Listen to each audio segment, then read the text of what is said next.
안녕하세요. 저는 29살 직장인 여자입니다. 남친은 저보다 2살 많은 31살이고요. 남친과는 1년 반 정도 만났는데 그동안 싸울 일도 거의 없었고 의견이 잘 맞았기에 이 남자와 결혼하면 잘 살 수 있겠다 하는 생각을 가지고 있었습니다. 그런데 오늘 대화를 나누던 중 뜻하지 않게 헤어지게 되었네요. 정말 말이 통하지 않는 사람이구나 하는 걸 오늘 처음 알게 되었습니다. 사실 남친과 사귀면서 결혼에 대한 생각을 하긴 했었지만 막연한 제 생각이었을 뿐 대화를 나눠본 적은 없었습니다. 그런 대화를 하게 된 게 오늘이 처음이었던 거죠. 사실 오늘도 남친이 뜬금없이 우리 결혼 언제쯤이 좋을까? 하고 먼저 말을 꺼냈기에 하게 된 거였습니다. 갑작스럽게 나온 이야기에 조금 놀라긴 했지만 저도 평소 생각을 하지 않았던 건 아니었기에 자연스럽게 이야기를 나누게 되었죠. 지금 생각해보면 먼저 말을 꺼내준 남친에게 고맙기도 하네요. 그게 아니었다면 남친이 그런 생각을 가지고 있는 사람인 줄 모르고 결혼을 했을 수도 있으니까요. 아무튼 결혼 이야기가 나오면서 알콩달콩 미래에 대한 계획을 짜게 되었는데 그러다 보니 아이 이야기까지 나오게 되었습니다. 사실 저는 아이를 굳이 낳고 싶지 않다는 생각을 평소에 가지고 있었습니다. 제 몸이 망가지는 것도 싫었고 아이를 낳는 것에 대한 두려움도 있었거든요. 그런데 남친은 그래도 1명 정도는 있으면 좋겠다고 강하게 말하더라고요. 그래서 남친에게 아이를 갖고 싶다면 능력을 갖춘 후였으면 좋겠다. 아기가 어릴 때 무언가에 재능이 있다면 팍팍 밀어줄 수 있는 재력. 대학 졸업 후에 취직을 못한다고 해도 지원해줄 수 있는 재력이 있다면 낳을 의향이 있다. 하고 말했습니다. 여기까지는 남친과 의견이 얼추 맞아 떨어지더라고요. 그런데 이후 산후조리에 대한 이야기까지 나오면서 서로의 의견을 좁히지 못하고 다투게 되었습니다. 아기 낳고 나면 산후조리 이주는 당연한 거다.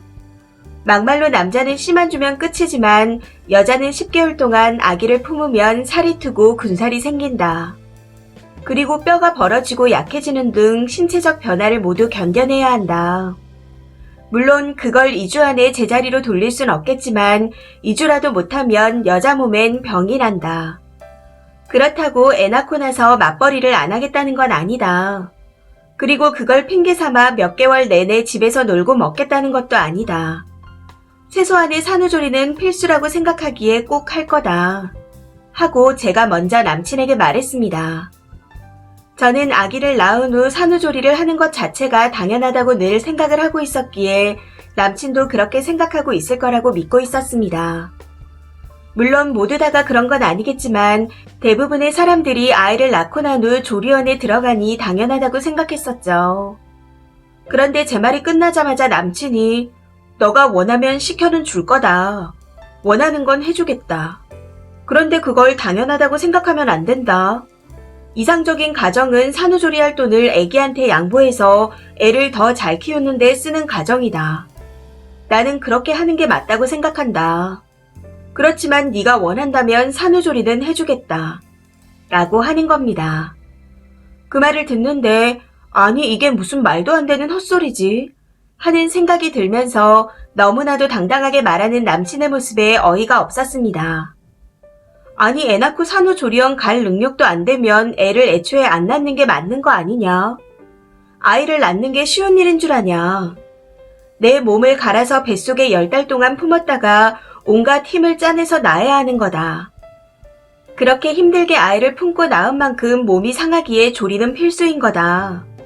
그러니 다른 사람들도 조리원에 들어가는 거 아니냐. 물론 아이도 중요하지만 내 몸을 조금이라도 회복하는 게 우선이라고 생각한다. 그러니 산후조리는 당연한 거다. 하고 말했습니다.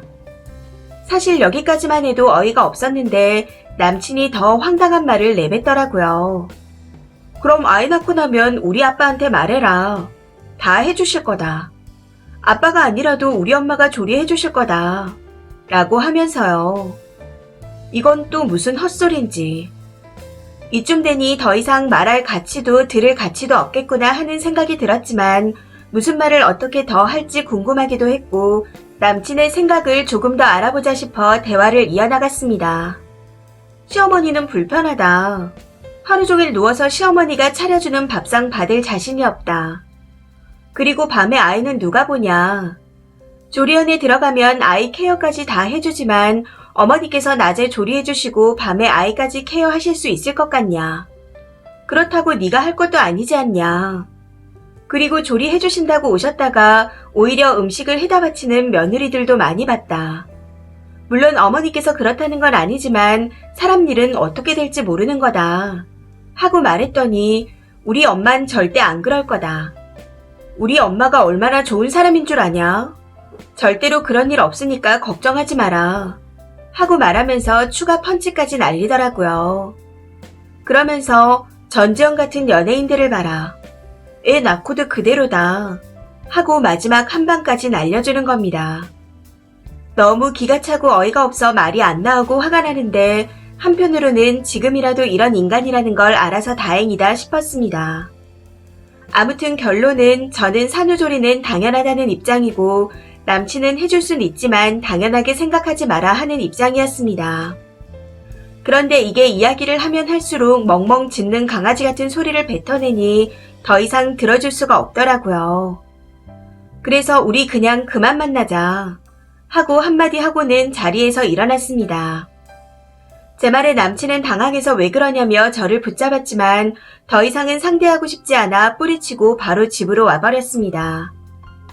저는 남친과 대화를 하면서 제 생각을 나름대로 열심히 설명해줬다고 생각했는데 한 귀로 듣고 흘린 건지 뭐가 잘못된 건지 하나도 모르는 것 같습니다. 산후조리는 당연한 게 아닌데 왜 당연하다고 생각하냐. 네가 이상하다. 하고 말하면서 인터넷에 글을 올려보라네요. 이게 정말 제가 이상한 건가요? 제가 이상한 거라면 사과를 할 생각입니다. 그런데 그게 아니라면 헤어지는 건 별개로 억울해서라도 전 남친의 생각이 잘못됐다 하고 알게 해주고 싶어요. 뼈 때리는 조언 부탁드립니다. 댓글입니다. 첫 번째 댓글. 당연한 거죠. 님 전남친 도라인가요? 몸이 수박만큼 벌어지면서 뼈도 한껏 벌려놓은 상태로 다음날 일어나서 돌아다녀 보라고 하세요. 애한테 투자라니. 상식이 없는 것 같네요. 시어머니 산후조리 얘기 나왔을 때도 시어머니가 왜 봐줘? 그럼 너는 고래 잡고 장인어른이 봐준다면 좋겠냐? 하지 그러셨어요. 두 번째 댓글. 전지현이 있던 산후조리원 올해 가격 보통 2주에 1,500만원, VIP 2주에 2,000만원, 특실 2,500만원이라고 합니다. 그 정도 급으로 산후조리 시켜주고 애 낳고도 그대로네 만에 따지든 해야 하는 거 아닌가요? 내부시설 7성급 호텔 수준의 24시간 1:1 토털 케어 서비스라는데 그 전남친은 능력이 된다던가요? 남친 부모가 내줄 형편은 되고요. 마사지, 다이어트 전문가도 따로 있어서 24시간 케어 가능하답니다. 살이 안 빠질 수가 없겠죠. 남편 외엔 다른 가족들은 출입도 못해서 산모가 스트레스 받을 일도 없다고 하고요.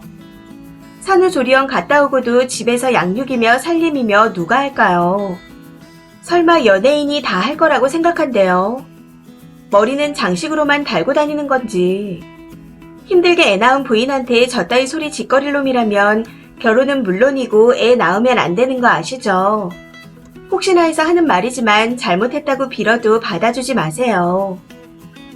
세 번째 댓글. 연예인하고 비교라. 연예인이 한 산후조리원 금액 얘기하시죠. 못해도 2주에 3천 가까이는 되는구만. 거기다 집에 시터에 가정부에 산후 도우미에 집에 와서도 산후 마사지며 산후 요가 등 할 거 다 했다는 건 모두가 아는 사실인데다 애 낳고 몸이 정상으로 돌아올 때까지 활동도 안 했다는데 어디다 비교질인지. 지 몸 아니라고 헛소리하는 전남친 씨. 본인이 수술했는데 여친 아빠가 간병하면 좋겠나요? 입으로 덩을 싸네요. 네 번째 댓글. 산후조리는 2주 가지고는 안 됩니다. 경험자라 아는데 산후조리 최대한 오래 하세요. 100일은 하는 게 좋아요. 제가 2주하고 할 거 다 하다가 손목 발목 다 나가서 수시로 번개가 꽂히는 듯한 통증을 느낍니다. 애가 극성이라 더 힘들었던 것도 있지만 애기가 순할 거라는 보장도 없어요. 수시로 깨서 안아줘야 되고 면역력도 6개월치를 아기가 갖고 나가서 질병도 잘 생기고요. 애 낳기도 전부터 저딴 소리를 하는 쓰레기 수거해가지 마세요. 그럴 거면 지가 낳던가. 5번째 댓글. 이상적인 가정? 이상적인 가정이요? 정신 나간 남친놈은 지 엄마가 조리 비용을 양보해서 저렇게 잘 자랐나 봅니다. 멍멍 소리 하지 말라고 하세요. 시골에서 나고 자란 저희 남편과 시어머니까지도 조리원은 사주하라고 떠밀고 또 떠밀었습니다. 제가 해외에서 사업을 해서 2주만 조리하고 나가고 싶다고 했는데도 끝까지 사주시키고 시터스라고 몇백씩 각자 보내줬어요. 이런 게 이상적인 가정 아니겠어요? 애기한테 조리 비용을 양보해서 보태라는 건 정말 이상한 생각입니다. 6번째 댓글. 산후조리는 선택이 아니라 필수입니다. 지까짓 게 뭔데 해준다 만다죠. 지 몸땡이 아니라고 막말하네요. 지가 낳나요? 여자가 낳았는데 뭘 해준다 만다 개소린지. 내일 모레 80인 저희 시아버지도 애 낳고 조리 잘해야 된다며 그렇게 보일러를 틀어주시고 소고기야 미역을 사다 나르셨는데 21세기에 별 꼴 같지 않은 미친 자를 다 보겠네요. 7번째 댓글. 조리원에 안 들어가면 애는 남친이 보는 건가요? 한 이틀만 보면 제발 들어가라고 할걸요. 부모님은 또 무슨 죄야. 왜 부모님 도움을 받으려고 하는지. 젊은 사람도 애 보다 보면 허리 팔목 다 나가는데 돈 아껴서 애한테 투자하라니. 그럼 마누라는 아파도 된다는 소린가? 그 돈 아끼려다 마누라 약값이 더 나갑니다. 그냥 그 돈 아껴서 저기 어디 다른 나라 여자를 데려와 살라고 하세요. 이 땅에는 그런 띨띨한 여자는 없을 테니. 이 사연은 여기까지입니다. 시청해주셔서 감사합니다.